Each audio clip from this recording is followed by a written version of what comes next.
തങ്ങളടക്കമുള്ളവര് social മീഡിയകളിൽ ചില ആൾക്കാർ അവഹേളിക്കുന്നത് കാണുന്നില്ല, പരിഹസിക്കുന്നത് കാണുന്നില്ല, കുറ്റപ്പെടുത്തുന്നത് കാണുന്നില്ല. എന്നാ കേട്ടോ, നല്ല പോലെ കേട്ടോ, തീ കൊള്ളികൊണ്ട് തലചുറയരുത്.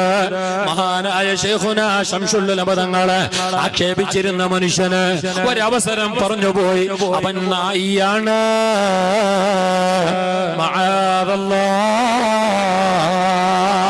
ശൈഖുനാ ശംസുൽ ഉലമ തങ്ങളെ പറ്റി പറഞ്ഞതാ, അവൻ നായിയാണ്, അവൻ നായിയാണ് എന്ന് ശംസുൽ ഉലമയെ പറ്റി പറഞ്ഞ മനുഷ്യനില്ല. അവസാനം മരിക്കുന്ന സമയത്ത് നായി നായി നായി നായി നായി നായി എന്ന് ചൊല്ലിയിട്ട് ഈ ലോകത്തോട് വിട പറഞ്ഞു. ഈമാനില്ലാതെ മരിച്ചുപോയി. അവസാനം അയാളെ ബായിന് വന്ന പദം നായി എന്നാണെന്ന് ആലിക്കുഞ്ഞു മുസ്ലിയാർ പറയുകയാ.